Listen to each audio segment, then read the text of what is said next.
bom dia! Pode chegar, seja muito bem-vindo. Nós estamos ao vivo. Agora são 8 horas e 31 minutos pelo horário de Brasília.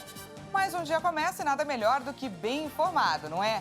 Então, a partir de agora, você fica por dentro das notícias do Brasil e do mundo desta terça-feira. Vamos então aos destaques de hoje. Benefícios da PEC social começam a ser pagos nesta terça-feira. Auxílio Brasil de R$ 600, Vale Gás e voucher caminhoneiro. 25 bilhões de reais estão à espera dos trabalhadores que contribuíram com o PIS/PASEP.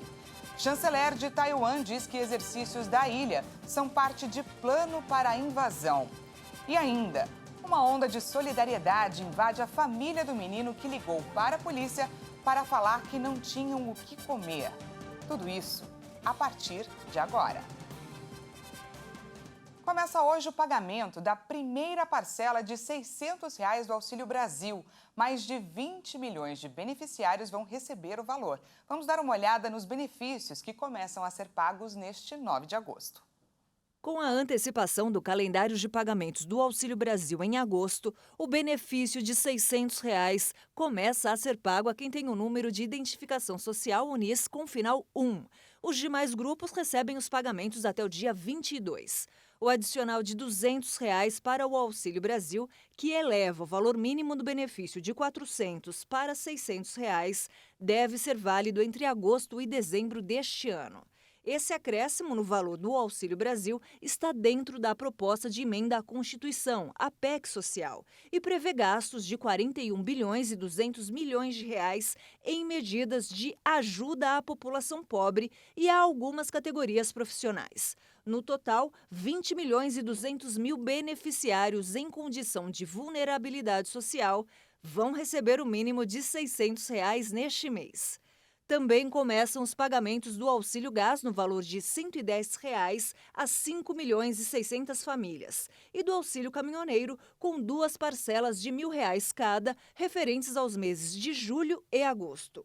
O investimento total para o pagamento em agosto de 2022 é superior a 12 bilhões de reais. Além do benefício principal, há os complementares pagos de acordo com os perfis das famílias, como o Auxílio Esporte Escolar, a Bolsa de Iniciação Científica Júnior e o Auxílio Inclusão Produtiva Rural.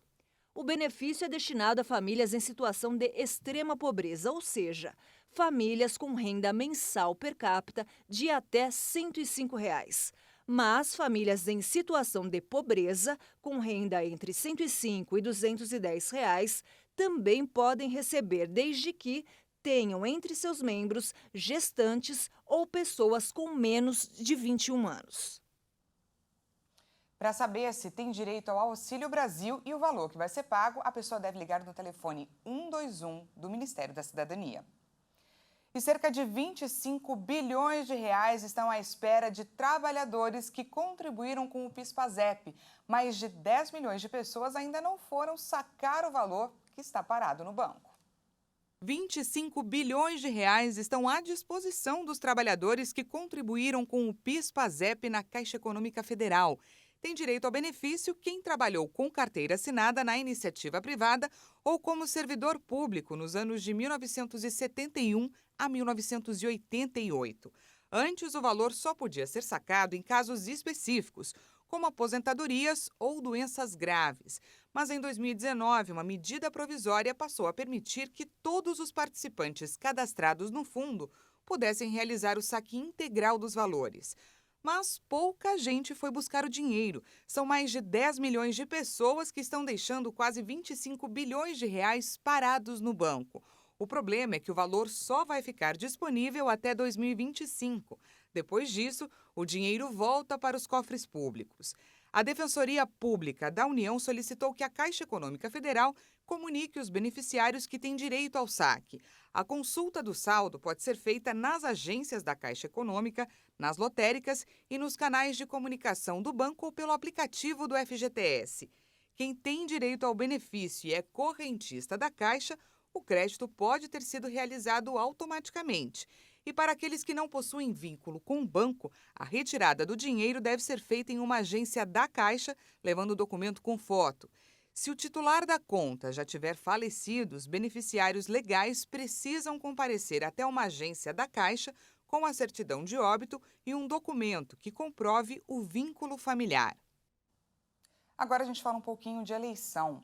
A candidatura coletiva prevê que candidatos em conjunto participem de sessões, discussões, plenários e integrem comissões nas casas parlamentares. Mas, independentemente da quantidade de pessoas do coletivo eleito, o voto deles contará somente como um do legislativo, ou seja, por mais que a candidatura seja coletiva, um dos representantes será eleito, o responsável pela vaga de maneira oficial. Ele será, então, responsável por assinar os relatórios, projetos de lei, votar em plenários e receber o salário do cargo. O modelo existe desde 1994, mas ganhou impulso a partir de 2016. Entre 1994 e 98, por exemplo, foram registradas somente 2 chapas. Já entre 2012 e 2014, foram 7. 2016 e 2018 subiram para 96. E em 2020, já foram registradas 257 candidaturas coletivas nas eleições municipais. No pleito de outubro deste ano, deve haver candidatura coletiva até para o Senado. Na visão do Tribunal Superior Eleitoral, não há irregularidades no modelo de candidaturas coletivas. Em dezembro do ano passado, o TSE autorizou que nas urnas apareça o nome do coletivo ao lado do titular da candidatura. Antes, aparecia somente o nome da pessoa, sem nenhuma sinalização de que se tratava de uma candidatura coletiva. Na época, o ministro Edson Fachin, atual presidente do TSE e relator do caso, disse que esse engajamento não é um elemento apto a confundir o eleitorado, mas sim a esclarecer sobre o perfil da candidata ou do candidato. Já o ministro do TSE, Carlos Horbach, afirmou que, do ponto de vista jurídico, as candidaturas coletivas não existem, porque sempre haverá um titular da vaga representando o coletivo. O Ministério da Educação divulga nesta terça-feira o resultado da primeira chamada do ProUni 2022. Os nomes poderão ser conferidos através da página do programa na internet. Os estudantes que foram selecionados, eles têm até o dia 17 de agosto para irem até a instituição escolhida e comprovarem as informações da inscrição. O resultado da segunda chamada será divulgado no dia 22 de agosto. O programa Universidade para Todos oferece bolsas de estudo em instituições particulares de ensino superior.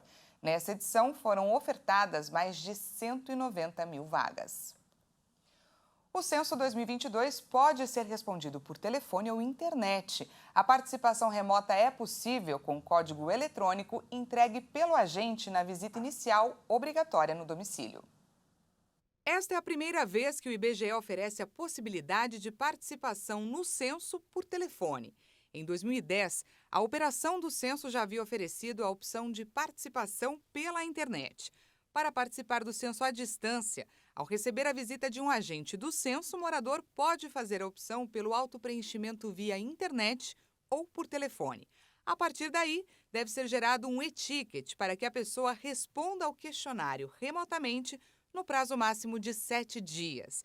Para auxiliar a sociedade a preencher remotamente o questionário da pesquisa, foi criado o Centro de Apoio ao Censo, acionado por meio de telefone. 180 agentes se dividem para atender às demandas diárias, para evitar que o morador se esqueça de responder e o e-ticket perca validade. No segundo dia após a visita do recenseador, ele deve receber uma mensagem por SMS ou por e-mail, alertando sobre o prazo. Caso não responda a pesquisa, no quarto dia vai receber uma ligação telefônica para verificar por que não começou a preencher o questionário. Se mesmo após a ligação a pessoa não responder, o Centro de Apoio faz o último contato no sexto dia. Se o prazo de 7 dias expirar e o questionário permanecer sem resposta, o domicílio retorna aos aparelhos dos recenseadores para que possa ser feita uma nova visita para a realização da entrevista presencial.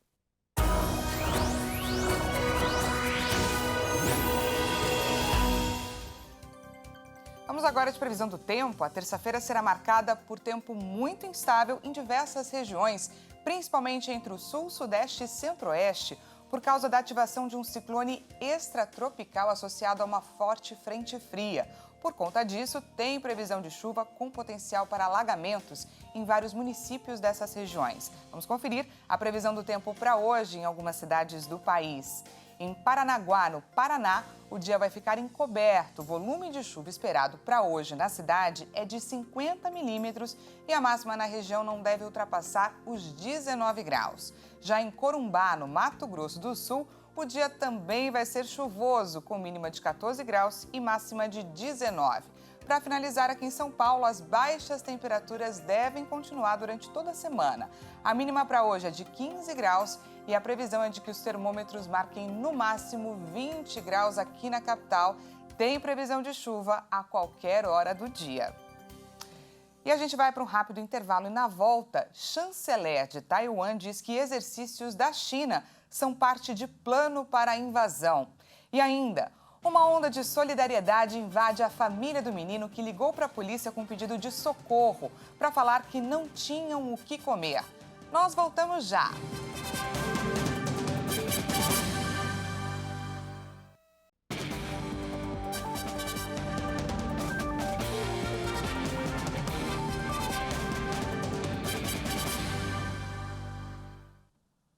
Seja bem-vindo mais uma vez, estamos de volta depois de um rápido intervalo. Agora são 8 horas e 45 minutos pelo horário de Brasília.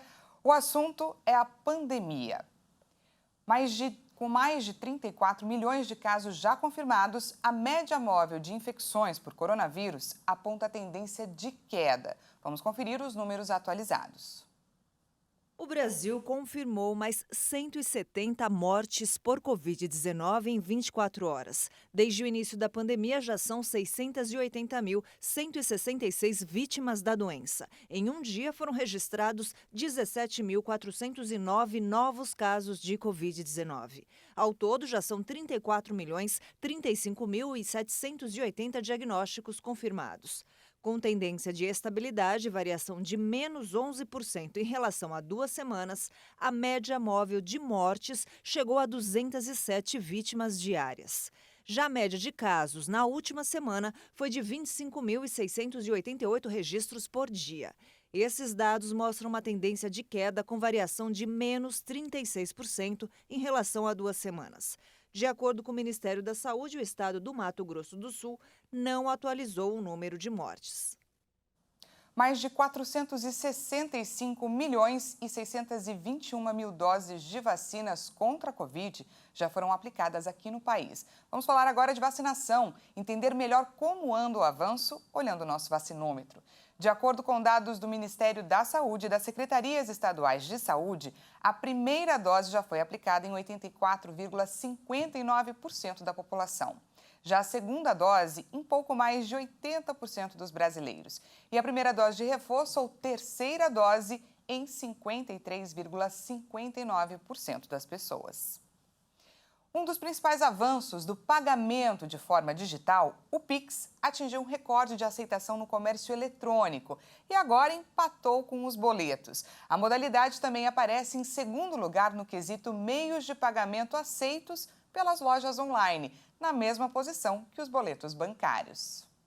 Os dados foram retirados do último estudo da Gematos, chamado Estudo de Pagamentos, referente ao mês de julho. O Pix, lançado oficialmente no dia 5 de outubro de 2020, alcançou 78% de aceitação dos lojistas online do Brasil. Em janeiro de 2021, na primeira edição do levantamento, cerca de 17% dos lojistas de e-commerce ofereciam essa forma de pagamento, que era, na época, a quinta do ranking. Atualmente, os lojistas continuam a preferir os pagamentos em cartão de crédito, que também liderava a lista de formas de pagamento nos levantamentos anteriores. Mas hoje, a segunda posição mudou, com Pix e boletos empatados. Na quarta posição, aparecem os wallets e, em quinto, o pagamento em débito. O estudo estima que a aceitação do Pix tem potencial para chegar a 92%, considerando o segmento de lojas que ainda não operam com essa forma de pagamento, mas que aceitam algum tipo de recebimento à vista. A alta adesão ao meio de pagamento, que ultrapassou os 131 milhões de usuários no mês passado, impulsionou a inclusão da forma de pagamentos nas lojas online. A pesquisa também revela que a oferta via Pix é priorizada, sendo que 24% das lojas que aceitam oferecem descontos de 3 a 10% para pagamentos pelo sistema instantâneo. Além disso, algumas lojas reportaram que 10% das vendas são pagas via Pix, o que mostra para a consultoria que a participação deve, em breve, superar em volume de pagamentos os boletos e débitos. E por falar em comércio, mais de 100 milhões de brasileiros devem ir às compras no Dia dos Pais. Os lojistas esperam movimentar mais de 20 bilhões de reais. A Confederação Nacional dos Dirigentes Lojistas está otimista com a chegada do Dia dos Pais. A estimativa é que as compras para o segundo domingo de agosto movimentem o comércio brasileiro. E a previsão é de que 63% dos consumidores comprem presente no Dia dos Pais este ano. Isso significa que cerca de 100 milhões de filhos pretendem gastar na data. A estimativa é que os gastos somem mais de 24 bilhões de reais. E apesar dos números expressivos, a pesquisa demonstra que o consumidor está atento ao orçamento. 8 de cada 10 brasileiros, aproximadamente 78%, prometem pesquisar os preços para economizar antes de fechar o negócio. Assim como em 2021, as roupas correspondem à maior parte das intenções de compra para a data, 54%. Em seguida aparecem os perfumes e cosméticos, 37%. E a maioria dos consumidores, 78%, pretende pagar o presente à vista para não acumular dívidas. Vamos aos destaques internacionais. O ministro das Relações Exteriores de Taiwan disse hoje que a China está usando exercícios militares, que iniciou em retaliação à visita da presidente da Câmara Americana, Nancy Pelosi, como um plano de ação para se preparar para uma invasão da ilha. Joseph Wu afirmou em coletiva de imprensa em Taipei que não serão intimidados mesmo que os exercícios continuem ultrapassando a linha mediana não oficial no Estreito de Taiwan. Forças Armadas da ilha iniciaram suas próprias atividades nesta terça-feira. Um dos primeiros navios a partir da Ucrânia com toneladas de grãos após o acordo internacional assinado em julho chegou ao seu destino final nesta segunda-feira na Turquia. Mas o comprador final se recusou a aceitar a carga, alegando atraso na entrega. O governo ucraniano confirmou que o cargueiro Polarnet, com 12 mil toneladas de milho, atracou na Turquia após a inspeção do Centro de Coordenação Conjunta com sede em Istambul. Enquanto isso, o Razone, o primeiro navio que zarpou em 1º de agosto do porto de Odessa, com 26 mil toneladas de milho e que deveria atracar em Trípoli no domingo, ainda não chegou ao seu destino. Segundo a embaixada ucraniana no Líbano, o comprador final se recusou a aceitar a carga devido ao atraso na entrega, de 5 meses. Portanto, o vendedor está procurando outro destino que poderia estar naquele ou em outro país.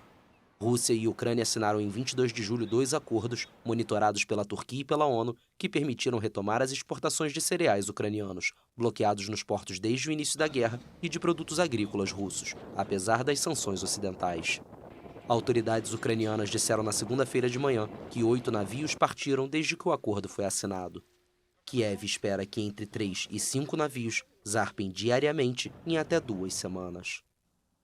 Cientistas canadenses e norte-americanos conseguiram pela primeira vez demonstrar como teletransportar uma pessoa de um ambiente para outro através da tecnologia. Os cientistas conseguiram um feito de teletransportar uma pessoa do Alabama, nos Estados Unidos, para Ontário, no Canadá. Em seguida, cada um dos envolvidos no projeto foi capaz de se transportar instantaneamente em forma holográfica para o Alabama. A experiência aconteceu no final do mês passado e foi possível graças ao uso de uma câmera especial e um headset inteligente. O sistema é composto por uma câmera capaz de criar o holograma e enviar para o destino escolhido. Assim, uma pessoa do outro lado consegue ver essa imagem como se ela estivesse fisicamente no ambiente. O que chama mais a atenção é o fato de que, se ambos estiverem usando um equipamento semelhante, eles podem interagir como se estivessem realmente lá. Agora, os estudiosos planejam explorar como a tecnologia pode ser usada no mundo real e podem ser indispensáveis, principalmente na área da saúde, fazendo com que os médicos possam fornecer assistência para pessoas em ambientes remotos e rurais. Além disso, eles estudam a possibilidade de integrar ao sistema sensores capazes de monitorar a frequência cardíaca e a saturação de oxigênio. Ao que tudo indica, o que sempre acompanhamos em filmes de ficção científica pode estar um pouco mais próximo de se tornar real. Há uma semana, um menino de 11 anos ligou para o 190 após ter visto a sua mãe chorar porque seus irmãos mais novos não tinham o que comer. Gabriel recorreu à polícia com um pedido de socorro para avisar que a sua família estava passando fome. O caso foi parar na imprensa, viralizou e hoje a realidade da família Barros é bem diferente. Vamos conferir. Muita coisa mudou na casa desta família em Santa Luzia, periferia de Belo Horizonte, Minas Gerais, nos últimos dias.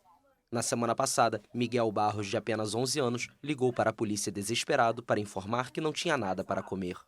Ele chegou em mim e me contou: mãe, eu liguei para a polícia e pedi à polícia para trazer comida para nós, porque nós não tinha nada, né, mãe? Eu podia fazer isso? Falei: Miguel de Deus, mas polícia não vai atender esse chamado, porque a polícia faz outras coisas. E, na verdade, eu não acreditei que os policiais iam vir. Célia, mãe de Miguel, tem 46 anos e é solteira. Ela tem 8 filhos e costumava fazer bicos, mas com a pandemia ficou desempregada. Após a ligação de Miguel, uma viatura foi enviada até o local para averiguar a situação, que os agentes pensavam se tratar de um caso de negligência. Eles olharam, né, para os armários, olharam, tudo, não tinha nada, só mesmo um fubazinho. E ali os meninos já não queriam mais. O estômago deles já não aceitava mais.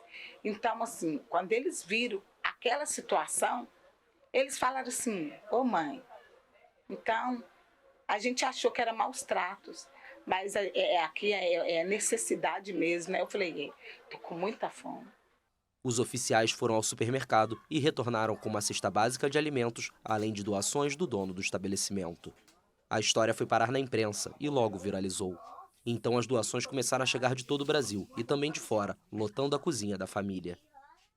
Veio muita comida diferente, que eu nem sei qual comida que eu vi, é muita comida diferente. E isso é tanta coisa, tanta doação, que agora eu que não tinha nada, hoje eu tenho para poder ajudar as pessoas. Muito bacana ver a força da solidariedade, não é? Essa edição fica por aqui. Muito obrigada pela sua companhia. Às 10 horas, Patrícia Velenic chega com mais informações. E à 1h da tarde, eu e ela esperamos por você. Até lá!